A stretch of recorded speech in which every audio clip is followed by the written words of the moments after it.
Marcus Reed woke at 5:30 a.m., as he had done every day since Sarah had left. The small apartment in Detroit was silent, except for the distant hum of the heater battling the February chill. He rubbed his eyes and walked barefoot to his daughter's room, where Emma slept clutching the worn teddy bear that had been a gift from her mother before cancer took her away 2 years ago. At 34, Marcus had permanent dark circles under his brown eyes and calloused hands from his work in construction. He prepared his usual simple breakfast: scrambled eggs, toast, and orange juice. Emma appeared in the kitchen yawning, 7 years old, and with tousled blonde hair. That Friday morning seemed like any other. Marcus dropped Emma off at school and drove to work in his old pickup truck that coughed up black smoke every time he accelerated. During his lunch break, he didn't go to the construction site where he usually ate his sandwich. Instead, he decided to go to the small cafe on the corner of Harrison Street, a rare luxury he allowed himself perhaps once a month. The place was almost empty. Marcus ordered pancakes with maple syrup and coffee, sitting down at a table near the window. He watched the hurried pedestrians on the sidewalk when he noticed an elderly woman outside. She must have been about 70 years old, gray hair escaping from a worn scarf, her clothes too thin for the harsh Michigan winter. The woman held a cardboard sign on which was written, in shaky handwriting, "Veteran, hungry, any help is a blessing." Marcus looked at his steaming plate. His stomach rumbled. He had skipped breakfast at home so Emma could eat more. But something in the woman's posture, in the silent dignity with which she stood there shivering in the cold, touched something deep within him. Without thinking much, Marcus picked up his plate and walked to the door. The cold air hit him as he went outside. "Madam," he said softly, "this is for you." The woman looked up, her faded blue eyes, surprise evident on her wrinkled face. "Young man, this is your meal." "I already ate," Marcus lied with a gentle smile. "Please, have some. It's too cold out here." Tears welled in her eyes. "God bless you, son. What's your name?" "Marcus Reed." "I'm Dorothy Clark," she said, accepting the plate with trembling hands. "You're an angel." Marcus simply nodded and went back inside, ordering another coffee to go. He didn't have money for another meal, so the coffee would have to do until dinner. When he came out again, Dorothy had disappeared, but he didn't think much of it. He returned to work with an empty stomach, but feeling he had done the right thing. The following weeks were particularly difficult. Marcus's car broke down permanently, forcing him to take buses that added 2 hours to his workday. Emma caught the flu, requiring an expensive doctor's visit.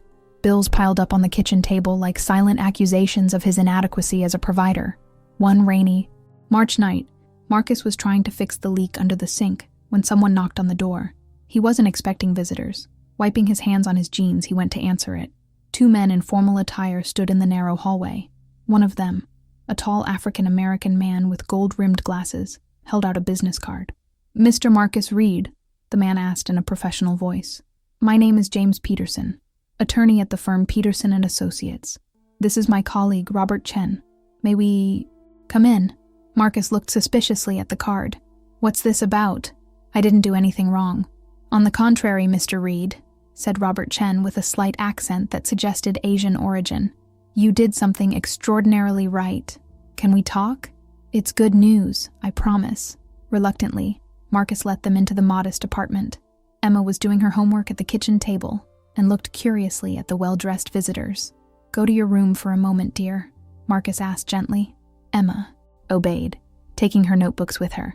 The lawyers sat on the worn sofa, while Marcus remained standing, arms crossed defensively. "Mr. Reed," James Peterson began, "about 3 weeks ago, you gave your breakfast to a woman named Dorothy Clark. Do you remember?"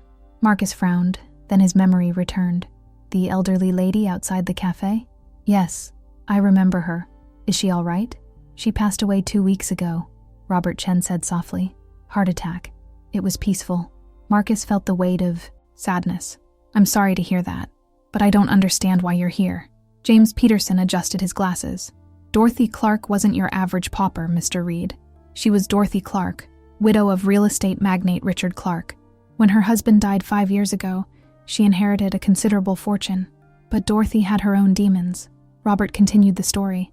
"She served in the army in the 70s. She was a nurse in Vietnam.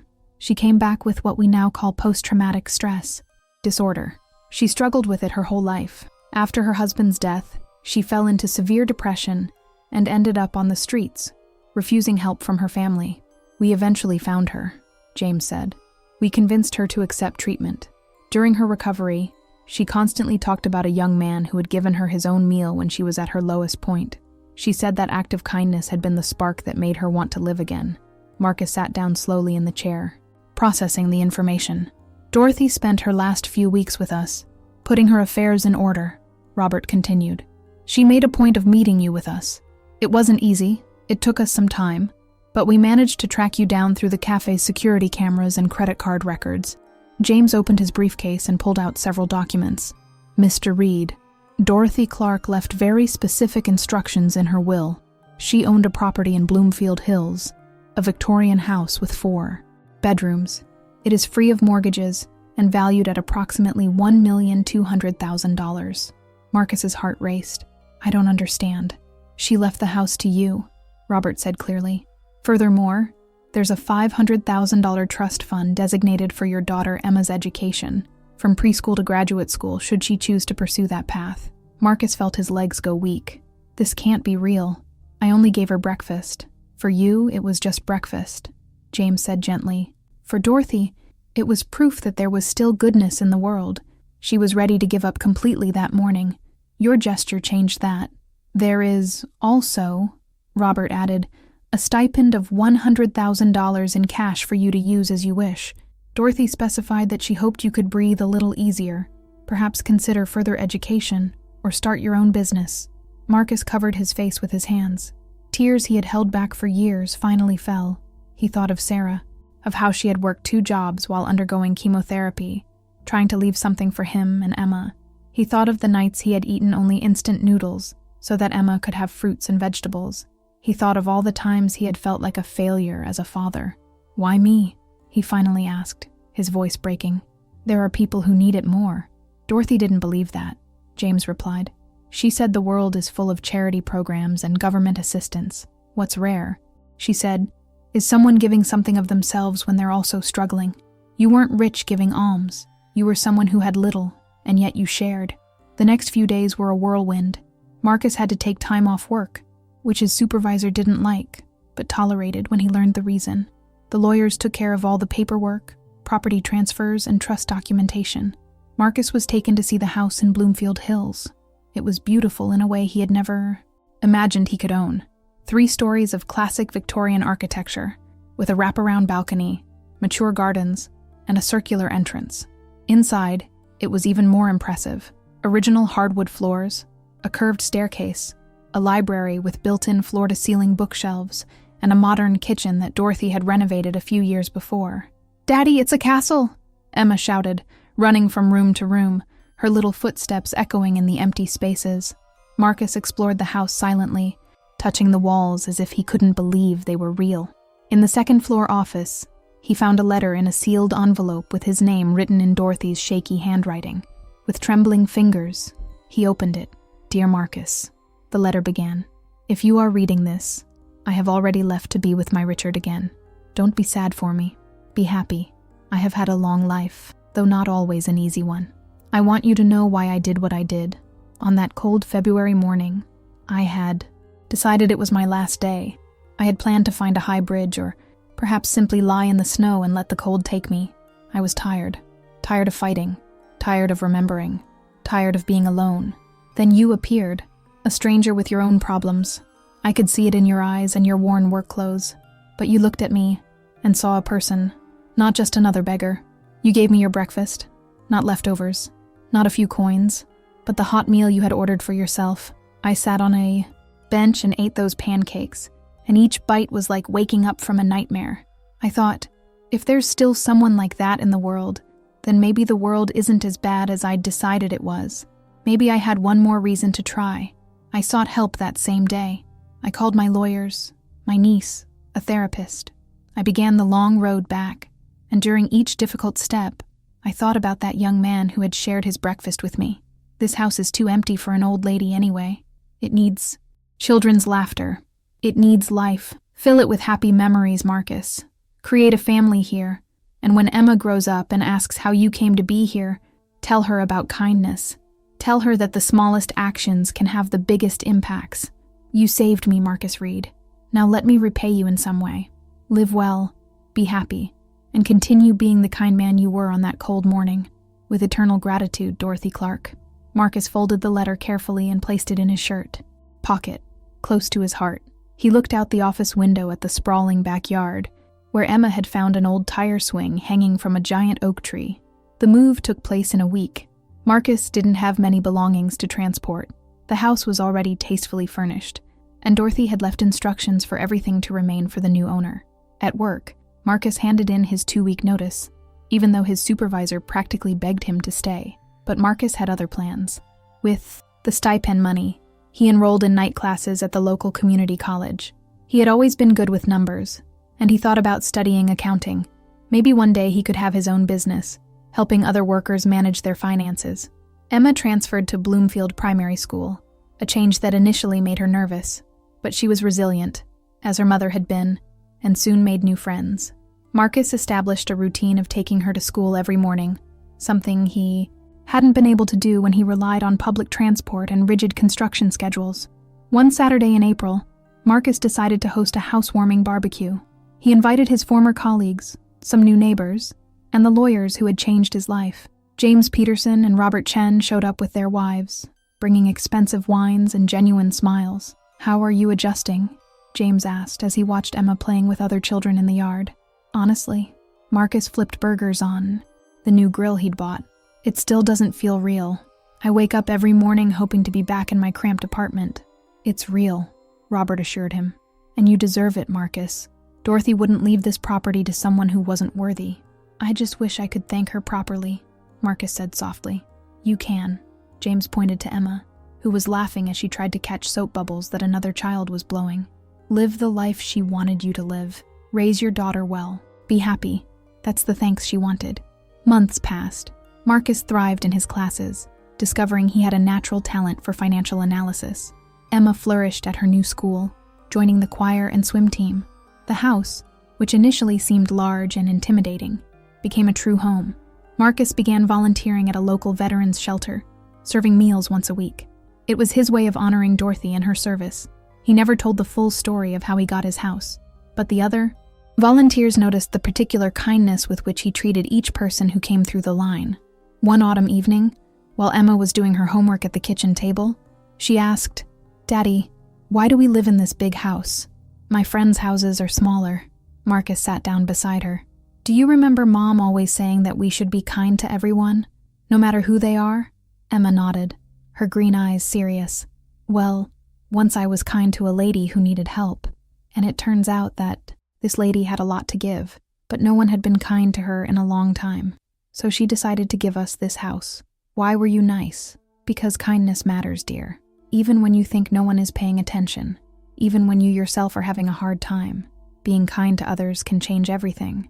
Emma thought about it for a moment. "So if I'm good at school, someone will give me a house?" Marcus laughed, stroking her blonde hair. "That's not how it works, sweetheart. You're kind. Because it's the right thing to do, not because you expect something in return. But being kind makes the world a better place, and sometimes when you least expect it, the world pays you back." On the 1-year anniversary of Dorothy's death, Marcus organized a small memorial ceremony in the backyard.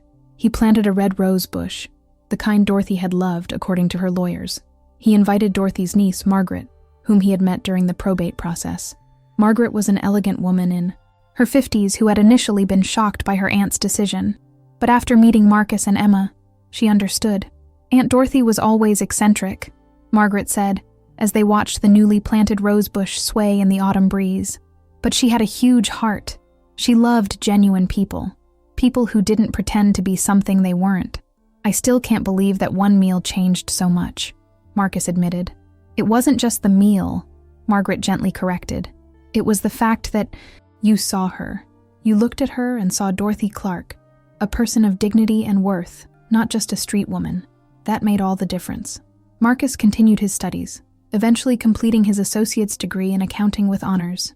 He got a job at a local accounting firm that specialized in helping small businesses and working-class families. It was a job that allowed him to help people like he had been, honest workers trying to do the best they could with limited resources. Emma grew up in the house in Bloomfield Hills. surrounded by love and opportunities that Marcus never imagined he could provide. The trust fund established by Dorothy meant he never had to worry about college tuition or textbooks. Emma could focus on her studies and dreams without the burden of student debt that had held both Marcus and Sarah back. On a spring evening, 4 years after meeting Dorothy's lawyers, Marcus sat on the front porch, watching the sunset paint the sky pink and orange. Emma was inside doing homework, her occasional laugh drifting through the open window as she talked on the phone with a friend. He reflected on the path that had led him here. The pain of losing Sarah was still a constant presence, but it had softened with time. He could think of her now with gratitude for the memories they shared, instead of just the sharp pain of her absence. He thought about Dorothy Clark, a woman he had known for only a few minutes, but who had changed the entire course of his life. He wondered how many other people had encountered similar crossroads, moments when a simple act of kindness had reverberated beyond its original intention. Marcus took Dorothy's letter from his pocket. He always carried it with him, the paper now soft and worn from being folded and unfolded so often. He didn't need to read it anymore.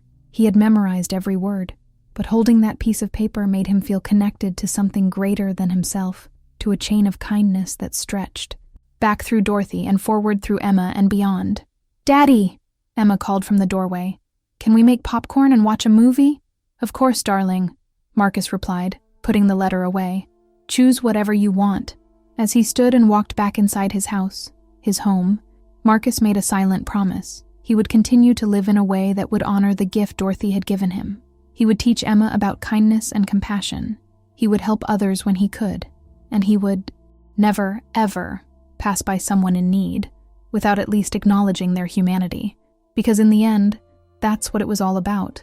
Not the house or the money or the opportunities, although he was grateful for all of that. It was about remembering that everyone deserves to be seen, to be recognized, to be treated with dignity. A simple, shared meal had proven that beyond any doubt. Marcus closed the door behind him, the sound echoing softly through the hallway now filled with photos of Emma, children's drawings hanging on the refrigerator, and all the wonderful, messy signs of life being lived to the fullest. And for the first time since Sarah had died, he truly felt at peace, knowing that he had managed to give Emma a bright future, all because on a cold winter morning, he had chosen to share pancakes with a stranger.